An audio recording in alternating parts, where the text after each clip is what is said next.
any of these stats in an asset like Sol or maybe farther out on that risk curve, I feel like you were kind of pouring cold water on my sweet Suey.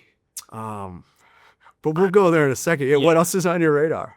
There's a Solana one called Forward Technologies. Okay. I think the ticker's still FORD, Ford. Actually, they might have rebranded. I think it's FWDI now. FWDI. Yeah. Okay, So I'm FWDI. familiar with that one. There's like DeFi, something or other, DFDV. DFDV, SBAT, which is another ETH one. There's a Tron one. Um, Well, let me ask you this then. Is there room for many others if you stay in ETH here? Bitmine, it seems like, it comes down to how well you can market these things. right. But if everybody can effectively do the same thing, they can gather assets, stake their ETH, use that cash flow to invest in other opportunities. Like, how do you think about these? Is there room for a bunch of these? Is it a winner take all setup? I think it's a winner take all setup that's highly concentrated in the most liquid crypto tokens. Okay. To me, I wouldn't be comfortable holding like the second or third ETH treasury company because I think that there's probably acquisitions coming for some of those. Some of them, to your point, will end up trading well below their a discount on their MNAV, which become targets for maybe a Bitmine to buy up or another investor to come in and buy it up. So I don't know that I want to be holding the second or third place one. I think just off the top of my head, you should stay in the most liquid bets. So Bitcoin, ETH, Sol.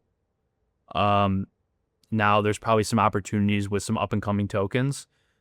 Ripple's always one that I think people flock to for some reason.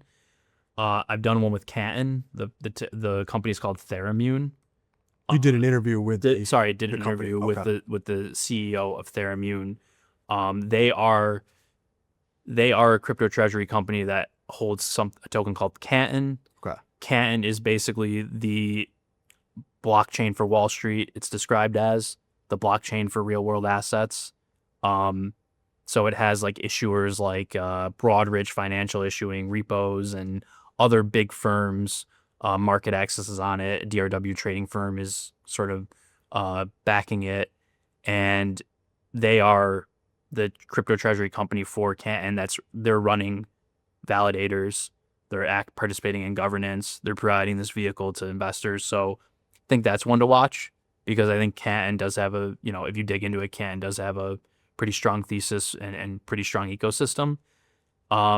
Probably not interested in ones that are running basis trades Okay. or ones And that the are just, basis trade is just selling futures against your position. So I own Bitcoin. I'm going to right, sell Bitcoin future against it and capture that spread, spread. which is 1, 2, 3%. It's just it's Okay. basically just like I think of it as just kind of like an over leveraged hedge fund. It's kind of like for anybody that's an options trader, it's similar in some ways to a covered call. You've capped upside, but you're generating some yield Yeah. and you have a difference in between those two prices. Those always blow up in crypto. Like those trades always end up blowing up, or the spread comes in crypto. Like I just don't think there's much interesting there. Like I feel like if I'm gonna buy one of these, there needs to be like a business model around it. It's not just like me buying some like hedge fund strategy. Um, me and you did the interview with Sui Group, which was the Sui one, and the only reason why I don't necessarily think it's that interesting right now is I just don't think anyone cares about Sui. Yeah, I think mean, we it's could ask, does anyone care about crypto today as we're right, recording this? right. Yeah, we have been, That's why I think you stay in the very liquid, yeah. wealth, well thought out or well capitalized ones. So if you're telling me there's 200, I'm probably going to stay in the majors and just capitalize on the fact that crypto is kind of down right now and it might be a good time to scoop up a Bitmine or some of these others. But yeah, I think as you get further out in some of these illiquid tokens or stuff that people aren't really paying attention to, I don't think it's worth it. I personally I bought a bunch of these just because I was like messing around in my Tasty Trade account, and I've done terrible on them. So Well, I mean, like, crypto, yeah. depending on when you got in here, hasn't done that well really since we peaked, obviously, in the beginning of October. Right. So I think you got to dig into the balance sheet. You got to dig into the strategy. Like, obviously, there's nuance to it. I'm saying off the, if you're just looking at it at a high, like, face value, stay in the most liquid ones, stay in the ones that people know. Bitmine at $30, $29 here.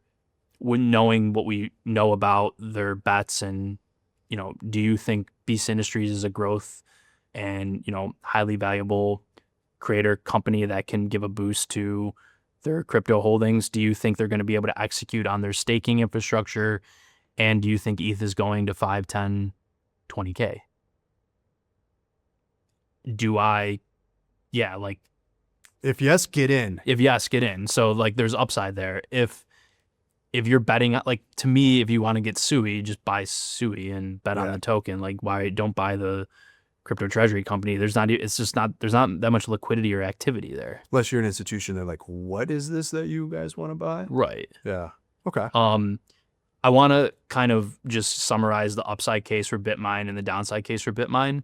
So my upside case there is ETH appreciation, staking yield, your MNAV premium, and that Beast Industries venture bet payoff. So it gives BMR equity returns that exceed your spot ETH or ETH ETF. So it's that sort of like leveraged payoff. Your downside is your concentration in ETH, the execution risk, and quite frankly, we don't know if Beast Industries is going to perform or what the valuation would be. I think it's a pretty big empire that he's building in consumer packaged goods and entertainment. I think you combine those. I think there's a clear business model. Disney, Hollywood, whatever, most consumer brands, there's something there. It's kind of still early in terms of direction of travel and Right. how this all evolves. So, yeah, I bought some this morning. Okay. I'll just say, I like that. You put your money where your mouth is, yeah. and front run the viewers. Front run, yeah. There's only one way to make money in the markets. There you go. It's to be early. Dan, I like the trade ideas. For everybody following along, if you made it all the way to the end of this video, well, first of all, go over to tastycrypto.com and sign up for our newsletter through Substack. You can also find it on there. But we write about all these ideas in depth every single week, so make sure to get on the list. But we'll also put together a list of those ticker symbols. We'll probably put that in the description of this video, this podcast as well. But Dan, another good episode here in the books. We've gone all over the place. If you haven't listened to any of the prior episodes, talking about defense tech and AI agents last time, real revenues that we're starting to see grow in DeFi as well, and some ways to play the whole shift from crypto mining to AI that we're seeing among a handful of these prior or legacy crypto miners. So I know there's a lot there to unpack, but another episode in the books. That's going to do it for this one, though. We'll be back next week. Until then, I'm Ryan. I'm Dan. Peace. Peace.